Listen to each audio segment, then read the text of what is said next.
네, 어제는 전국에서 이 공인중개사 시험이 있었다고 합니다. 그 시험 응모한 사람만 34만 3,076명, 엄청난 사람들이 이렇게 시험을 봤습니다. 이 숫자는 금년도 고3 수험생 숫자하고 비슷하다고 합니다. 이 학생들은 열심히 공부해서 대학 가려고 하고 대학 가서 좋은 직장 가지려고 하는데, 요즘에 직장 다니는 분들은 미래가 불투명해서, 그래서 불안한 마음으로 또 이 공인중개사 시험을 보는 분들이 또 그렇게 많다는 거예요. 집에 있던 주부들도 또 시험을 많이 보시고, 요즘에는 젊은 학생들도 아예 처음부터 이렇게 시험을 준비하는 그런 경우도 많다고 합니다. 근데 이것도 참 쉬운 게 아닌 게, 한 언론사 기자가 본인이 체험해 보겠다고 5개월 동안 자기가 생업과 함께 열심히 공부를 해가지고서 시험에 응시했는데 1차 시험도 통과를 못했다고 이런 기사를 썼습니다. 내가 이 기사를 보면서 보니까 지난 주간에 이 장영애 집사님이 공인중개사 개업을 하셨는데 새삼 대단해 보인다, 이렇게 생각이 들었어요. 정말 새벽에도 나와서 반주하고 기도하면서 하니까 하나님께서 은혜 주시는구나, 그런 생각을 했습니다. 자, 그런데 우리가 시험을 볼 때 얼마나 떨리겠습니까? 여러분, 이것이 한 번만이라고 한다면, 이것이 내 정말 생명이 걸려있고 생업이 걸려있다고 한다면 얼마나 더 떨리겠어요? 여러분, 세상은 끊임없이 우리를 등급을 매깁니다. 등수를 매기고 점수를 매기고 판단하고 평가하고 그리고 비교합니다. 이게 참 어려워요. 학생들은 학교에서 늘 점수를 통해서 평가를 받습니다. 직장 다니는 분들도 성과를 통해서 늘 평가를 받고 다른 사람들과 비교를 당합니다. 참 피곤하고 그래서 어려운 것이죠. 그래서 집에서는 좀 편해내야 되는데 집에서도 비교하고 평가를 받게 되면 그것이 참 상처가 되고 어려울 수 있어요. 아무리 노력해도 이길 수 없는 애들이 엄마 친구 아들, 엄마 친구 딸, 이 엄친아 엄친 딸은 내가 아무리 노력해도 걔들은 항상 나보다 잘해요. 엄마들은, 또 부모님들은 우리 자녀에게 좋은 건강한 자극을 주기 위해서는 뭐 그럴 수도 있겠지만, 그러나 그것이 상처가 되면 오히려 하지 않으면 못할 수 있다는 것을 여러분 생각할 수 있기를 바랍니다. 자, 그런데 교회에 와서도 서로 비교하고 판단하고 점수 매긴다면은 여러분, 이것이 얼마나 힘든 일이겠어요? 세상에서 이렇게 피곤하고 수고하고 계속해서 판단받고, 그랬는데 교회에 와서도 우리가 사람들에게 평가받고 또 사람들에게 또 이렇게 등급이 매겨지고, 그렇게 된다면 얼마나 힘이 듭니까? 교회 왔을 때 하나님을 만나고 성도 간에 친밀한 교제가 있어야 되는데 하나님이 느껴지지 않고 성도 간에 충분한 교제가 되지 않고 마음의 벽이 느껴지고 한다면 신앙생활이 오히려 부담이 되고, 또 예배 시간이 오히려 하나님 앞에 내가 평가받는 그런 것 같은 마음 때문에 이것이 필요할 수가 있습니다. 오늘 이 자리에 앉아 있는 분들은 어떠신지 모르겠습니까? 한 사람도 여기서 이 예배 시간이 필요한 분이 없기를 바랍니다. 하나님은 왜 그렇게 우리에게 예배하게 하실까요? 왜 우리는 이 주일마다 이런 어려운 가운데서도 위험한 상황에서도 나와서 예배를 합니까? 여기에 대한 여러분 대답을 갖고 계십니까? 그 대답에 대한 여러분 확신을 갖고 계세요? 그것이 없다고 한다면 이 자리가 나오는 것도 불안하고 나와서도 만족할 수 없는 그런 상황이 될 수 있는 것이죠. 여러분, 지금 사회적 거리 상황이 좀 좋아져서 우리가 이렇게 모이게 됐는데 이 공간 안에 30%까지 올 수 있어요. 여러분, 여기에 표시된 데 다 앉으실 수 있습니다. 그래도 이것으로만 해도 참 감사한 일이에요. 그럼에도 불구하고 아직 완전하지가 않고 앞으로 또 어떻게 될지 모릅니다.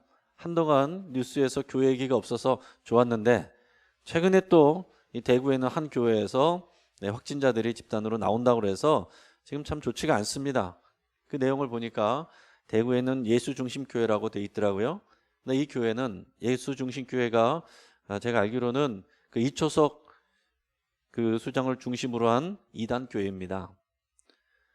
베레아 아카데미 김기동파에 거기에 그 귀신론을 따라가는 한 지류인데, 이 대구의 신천지로 통해서 그렇게 확산되더니 이제 또 이런 이단 교회를 통해서 확산이 되는 것이 참 속상합니다.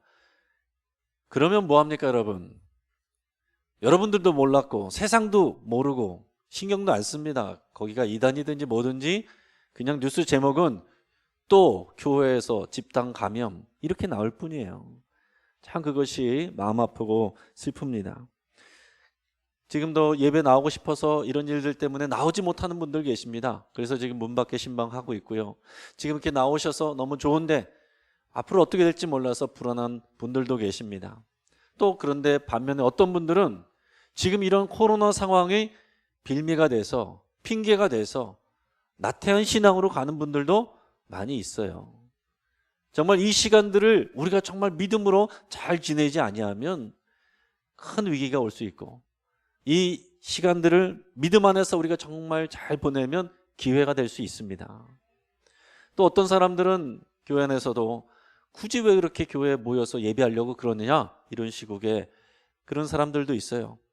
또 어떤 사람들은 지식인들 가운데서도 또 지도자 가운데서도 교회에 모여서 하나님께 예배하려고 하는 열심에 대해서 너무 교회를 성전화하고 우상화한다 이렇게 비판하는 그런 분들도 있습니다.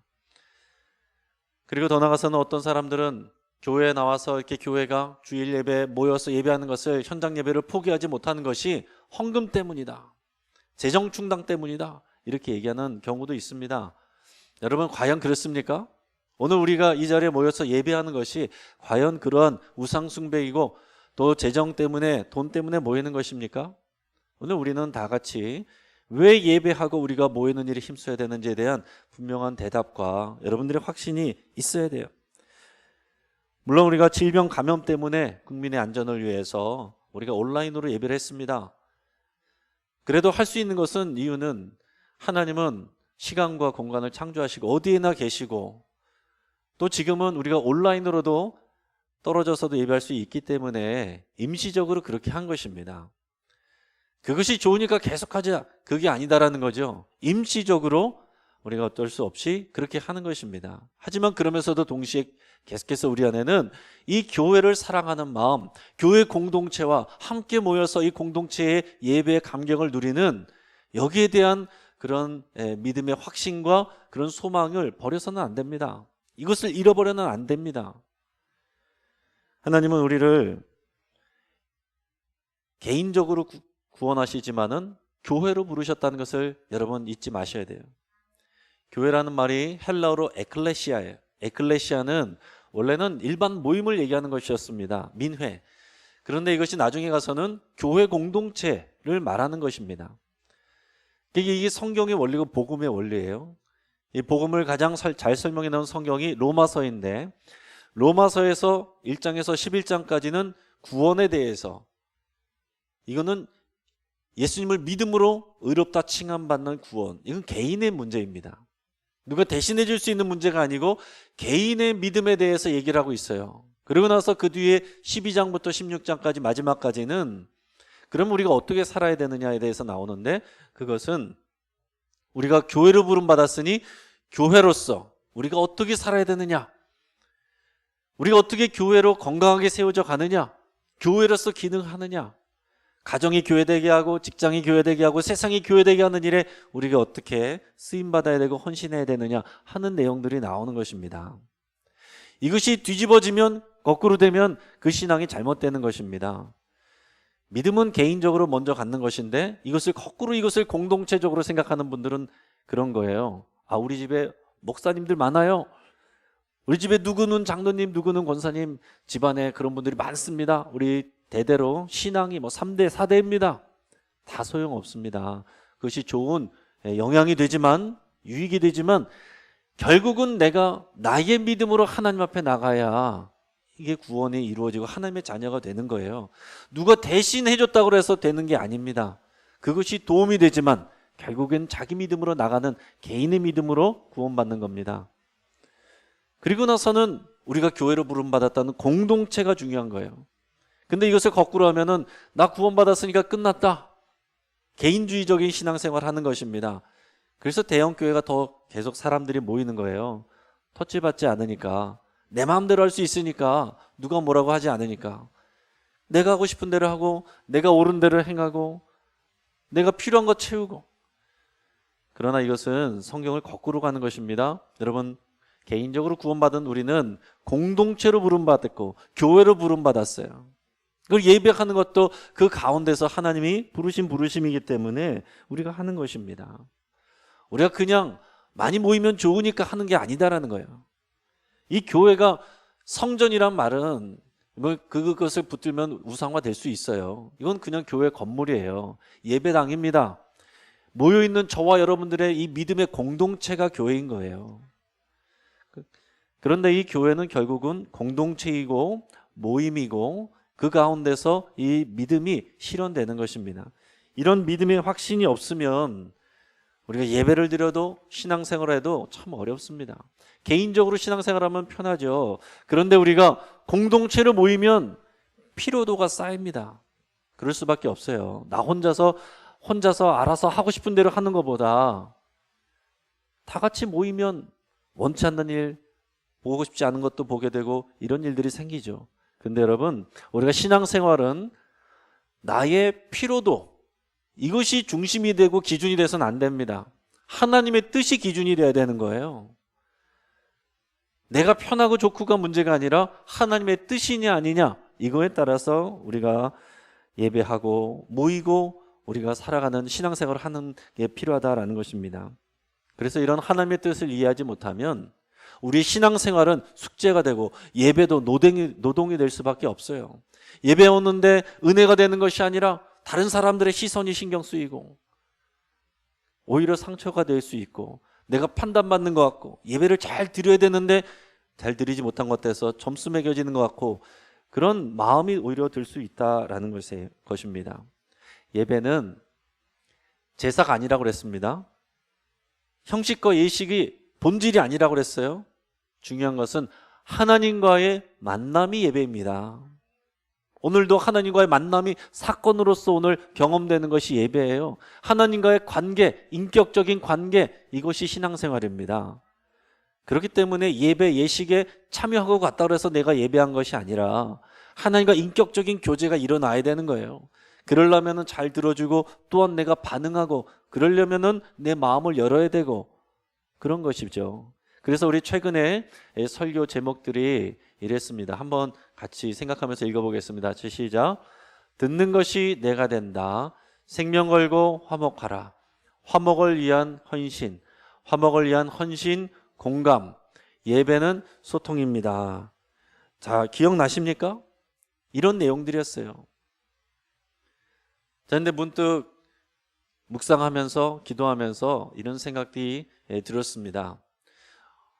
우리가 예배 또 신앙생활 이것은 교제고 만남이고 그러기 위해서는 이 화목을 위해서 우리가 헌신해야 되고 그러기 위해서는 우리가 소통해야 되고 공감해야 되고 들어줘야 되고 반응해야 되고 용납해야 되고 그런데 이것이 우리에게 소화가 되면 은혜가 되는데 소화가 되지 아니하면 무거운 짐만 되고 힘들어질 수 있다라는 거죠. 과연 이 말씀들을 나눌 때 우리 교회 성도님들이 은혜가 되고 이것이 열매가 되고 있겠느냐 아니면 이것이 오히려 힘들게 만드는 짐이 되고 있겠느냐 그것을 생각해 봤습니다. 우리가 서로 사랑해주고 공감해주고 소통하고 중요하고 좋은 것인데 이게 잘 안 될 때가 있어요. 하나님의 뜻이 뭔지는 알겠는데 하기 싫을 때가 있어요. 하고 싶은 마음이 없고 에너지가 없을 때가 있습니다. 그때가 언제냐면 우리 마음이 시들어 있고 우리 영혼이 메말라 있으면 그렇게 됩니다. 여러분, 메마른 땅에는 씨앗을 심어도 열매가 나지 않는 법이에요.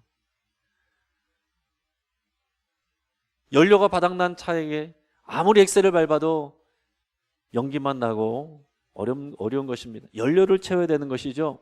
배고픈 사람에게 열심히 일하라 되지가 않는 것입니다. 마음의 아픔과 상처와 원망과 불평이 있는 사람에게 다른 사람들 용서하고 하나 되기를 위해서 힘써라. 머리로는 알겠는데 마음으로는 거부하고 하기 싫고 하고자 하는 의욕이 안 나는 것입니다. 우리 교회 영신교회를 생각하면서 우리 영신교회 성도님들의 상황이 어떨까? 하나님이 보시는 그 시선은 무엇일까? 이런 묵상을 하고 계속 기도를 합니다. 그러면서 하나님께서 어떤 말씀을 하시기를 원하시는가 그런 기도하는 가운데 지금 우리에게 많은 은혜가 주어졌지만 아직 우리에게 꽃과 열매를 요구할 때이기보다는 더 많은 은혜의 단비가 필요하구나 하는 것을 생각하게 됩니다. 은혜의 이 수분이 없으면 똑같은 말씀을 들어도 열매가 나지 않는 것입니다. 은혜가 되지 않는 거예요.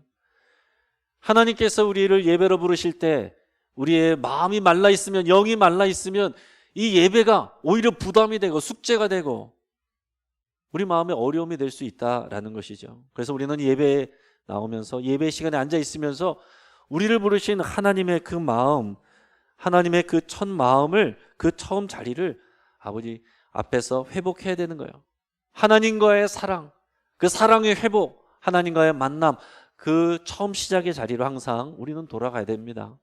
그런 관점에서 오늘 본문 말씀을 같이 한번 읽어보겠습니다. 자, 시작.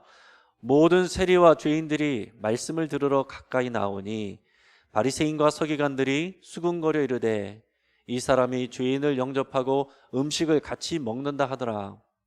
예수께서 그들에게 이 비유로 이르시되 너희 중에 어떤 사람이 양 100마리가 있는데 그 중에 하나를 잃으면 99마리에 들에 두고 그 잃은 것을 찾아내기까지 찾아다니지 아니하겠느냐. 또 찾아낸즉 즐거워 어깨에 메고 집에 와서 그 벗과 이웃을 불러 모으고 말하되 나와 함께 즐기자. 나의 잃은 양을 찾아내었노라 하리라. 내가 너에게 이르노니 이와 같이 죄인 한 사람이 회개하면 하늘에서는 회개할 것 없는 의인 99으로 말미암아 기뻐하는 것보다 더하리라. 아멘. 정말 이 말씀을 들으면 우리가 떠오르는 그림이 있을 겁니다. 예수님이 이제 어린 양 한 마리를 들고 있는 이런 그림을 여러분 여러 군데에서, 여러 교회에서 또 보셨을 거예요. 그러니까 예수님을 목자로 오늘 표현하고 있습니다. 근데 오늘 성경에서 실제로 볼 때는 어린 양이라는 표현은 없어요. 그냥 한 마리 양이에요. 근데 이제 어린 양으로 표현되는 것은 아무래도 그 무리에서 적응하지 못하고 길을 잃어버리는 것이 미숙하기 때문에 어린 양으로서 이렇게 기본적으로 우리가 생각하는 것이 굳어진 게 아닌가, 그런 생각이 듭니다. 자, 아무튼 양 한 마리가 사라졌어요. 크기가 뭐 다르거나 티가 나는 것이 아닙니다. 똑같은 한 마리인데 그 한 마리가 100마리 중에 한 마리가 사라졌습니다. 근데 주인이 이것을 알아보고 찾으러 가는 거예요. 찾으러 갑니다. 자세히 묘사는 안 했지만 목자가 여기저기 위험한 것도 가고 골짜기도 지나가고 시내도 건너가고 했겠죠. 오랜 시간 찾았을 거예요. 왜냐하면 오늘 본문에 보니까 이 양을 찾았을 때 너무나도 즐거워서 집에 가서 잔치를 벌였다고 그랬습니다. 금방 잠깐 나갔는데 잠깐 금방 찾은 것 같고 그렇게 기뻐하지 않겠죠. 애타게 간절하게 오랜 시간 동안 찾아 헤매다가 드디어 찾은 거예요. 그리고 집에 돌아와서 끝난 것이 아니라 이웃을 불러 모으고 잔치를 벌립니다. 이상하지 않습니까? 양을 한 마리를 찾았는데 동네 사람들을 불러다가 마을 잔치를 벌린다. 이게 계산이 안 맞는 일이죠. 계산이 안 맞는 일입니다. 마을 잔치 하려면 소 한 마리는 잡아야 되는데 양 한 마리 찾았다고 소 한 마리를 잡으면 이게 경제적으로 말이 되느냐라는 것입니다. 그러니까 이것은 이 양을 경제적인 가치로 본 게 아니다라는 것입니다. 실제로는 그런 일이 일어난다 그랬어요. 여기서 잃은 양은 저와 여러분들입니다. 여러분 이 말씀을 읽을 때 멀쩡한 99마리 양 속에 여러분 들어가 계시면 안 되는 거예요. 이 잃은 양이 나라는 것을 여러분 다시 마음에 새겨야 되는 것입니다. 그 잃은 양이 바로 나였습니다. 그런데 이 잃은 양, 저와 여러분들을 하나님께서 찾으시고 이 예배 자리에 앉히시기 위해서 그러한 대가를 지불하시고 하나님 나라에서는 천군 천사들과 함께 엄청난 잔치가 벌어졌다는 거예요. 나 같은 게 뭐라고? 하나님께서 그렇게 하신다. 이것이 예수님이 하신 말씀이에요.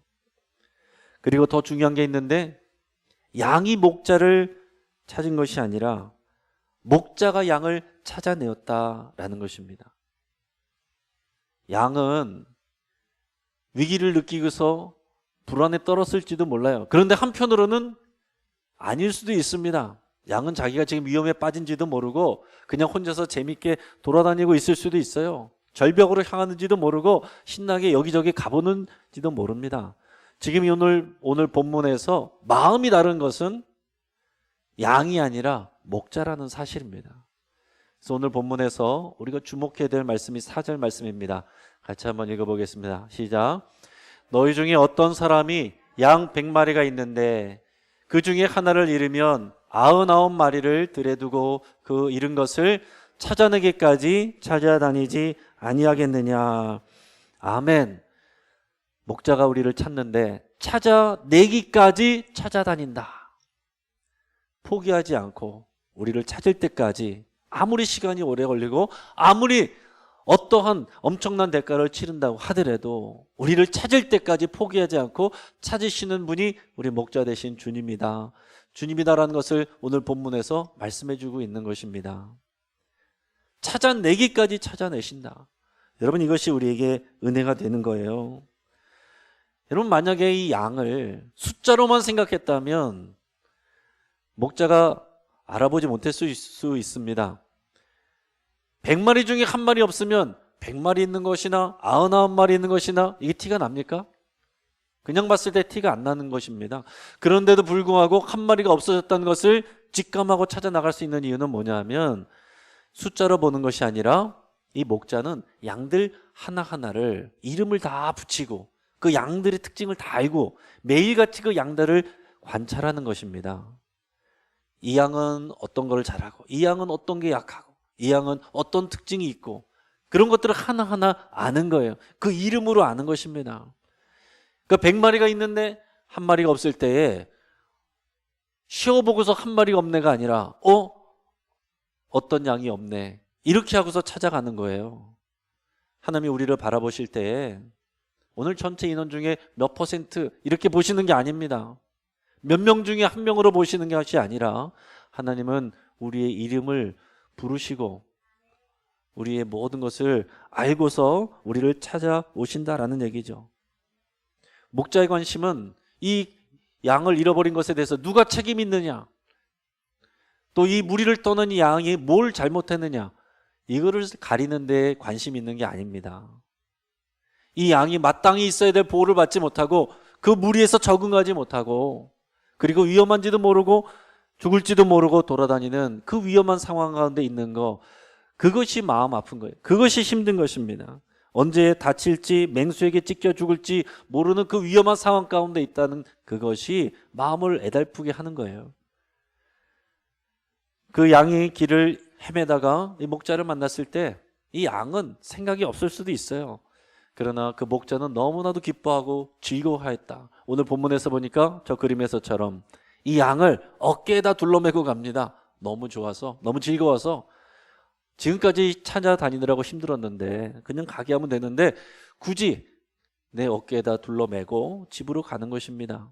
그리고 잔치를 벌리는 거예요. 그리고 나서는 그 99마리와 함께 있는 무리 속에 넣어놨을 거예요.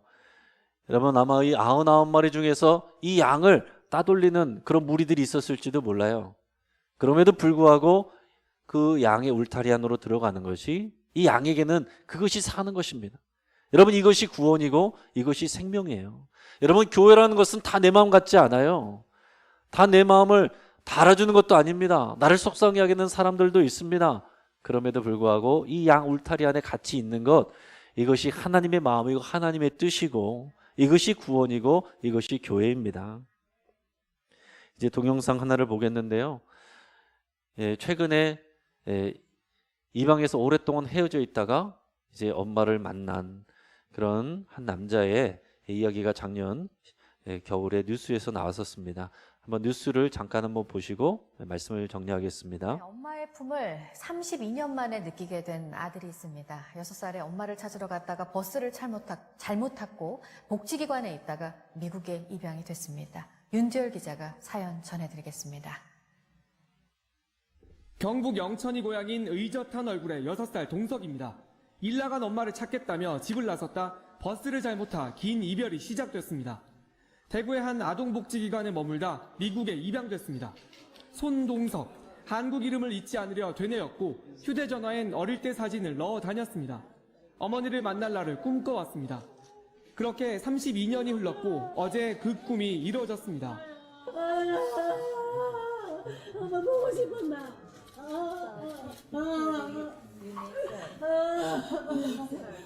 너무 보고 싶으세요. 6살 아들은 이제 우는 어머니를 다독여주는 어른이 됐습니다. 그렇게 어머니와 아들은 서로에게 최고의 크리스마스 선물이 됐습니다. Best Christmas present I've ever gotten. And I don't think anything's gonna 네, 이 영상을 굳이 보는 이유는 이런 사실을 몰라서가 아니고 우리의 마음이 새로워지기를 바라서입니다. 여러분의 소중한 물건을 잃어버렸다 찾았던 경험이 있으실 테고, 사랑하는 가족들, 자녀들 잃어버렸다 찾으신 경험이 있을 텐데, 그 잃어버렸을 때 그 애타는 마음, 여러분 지금도 종종 이 실종자 가족에 대한 그런 뉴스들을 카톡으로 받습니다. 여러분 지금도 이 나라 이 땅 가운데 수십만 명이 사랑하는 가족을 잃어버려서 실종된 가족을 찾지 못해서 지금도 애달아하고 있는, 지금도 찾아다니고 있는 사람들이 수십만 명이에요. 여러분 그런 마음으로 하나님이 우리를 찾아오신다라는 것입니다. 우리를 찾아내기까지 찾아다니신다는 말입니다. 그것을 위해서 하나님이 아들 독생자의 생명을 갑집을 하시고 그 예수님이 목자가 되셔서 하늘의 영광 버리고 이 땅 가운데 오신 거예요. 여러분 이 땅에서 우리가 행복하게 살기를 원하고 그것을 위해서 여러분 열심히 사십니다. 어떻게 할 때 행복합니까? 크게 보면 행복은 두 가지에서 느낍니다. 하나는 사랑받을 때, 또 하나는 우리의 가치를 인정받을 때. 조건 없이 누군가 나를 무한정 사랑해주면 우리는 행복함을 느낍니다. 그런데 완전하진 않아요. 사랑을 받지만 우리가 누군가에게 기여를 하고 싶고, 그래서 우리의 가치를 인정받고 싶은 게 우리 마음 안에 있습니다. 그래서 우리는 사랑을 받기를 원하고 어딘가에 누군가에 기여를 해서 그 가치를, 내가 가치 있는 존재구나, 누군가 나에게 도움을 받는구나, 이런 것을 느끼기를 원한다는 얘기죠. 그럴 때 우리가 사랑을 느낍니다. 그런데 여러분 세상은 어떻습니까? 세상은 우리를 무조건적으로 사랑해 주지 않아요. 우리의 가치를 세상의 잣대로 다 판단하고 있습니다. 방화동에 사는 것 이미 거기서 여러분 평가가 들어가는 것입니다. 아파트 몇 동에 사느냐, 몇 단지에 사느냐 벌써 평가가 들어가는 것입니다. 차를 뭘 타고 다니느냐 평가가 들어가고, 학교 어디 다니느냐, 직장을 어디 다니느냐, 세상은 이미 벌써 세상의 잣대로 우리들을 분류를 해놓고 등급을 매기고 점수를 매겨놨다라는 것이죠. 우리의 효용 가치만을, 능률만을 가지고서 우리를 판단한다라는 것입니다. 그런 가운데서 우리는 행복을 얻기 위해서, 그 기준에 들기 위해서 우리는 열심히 애쓰고 수고하고 시험도 보고 하는 거 아니겠어요? 근데 여러분 예배는 그런 자리가 아닙니다. 예배에서는 진짜 사랑, 진짜 가치를 경험하는 곳입니다. 하나님이 우리를 조건 없이 사랑해 주시고 세상의 잣대가 아니라 하나님의 가치로 보여주시는 것입니다. 여러분 능력은 어차피 하나님이 주시는 거예요. 하나님은 우리의 할 수 있는 능력의 가치로 보시는 것이 아니라 우리 안에 있는 하나님의 형상을 보십니다. 우리 안에 예수 그리스도의 갑집을 댄 우리의 가치를, 무한한 그 가능성의 가치를 보시는 거예요. 여러분 이 예배는요 하나님이 베풀어 놓으신 잔치상입니다. 여러분 일반 종교는 어떤 거예요? 신에게 잘 보이고 복받기 위해서 사람들이 정성스럽게 제사상을 차립니다. 잔치상을 차려요. 그러나 이 복음에서 하나님은 우리를 위하여 하나님이 잔치상을 차려주시는 거예요. 그 잔치상에 우리는 거저 예수 그리스도 때문에 그 상에 주인공으로 초대받아 와 앉아 있는 것입니다. 그러니까 이 예배는 숙제도 아니고 과제도 아니고 우리의 특권이고 하나님의 선물이고 하나님의 사랑이고 하나님께서 우리를 보아주시는 가치를 발견하는 그런 자리예요. 오늘 이 예배를 성공하면 우리 마음이, 우리의 영이 살아나게 되어 있습니다. 그래야만 우리가 다른 사람들을 바라볼 때 하나님의 눈으로 바라볼 수 있고 사랑해 줄 수 있고 공감해 줄 수가 있습니다. 오늘 예배 가운데 그 하나님의 사랑을 다 누리시는 저와 여러분 되시기를 주의 이름으로 축복합니다.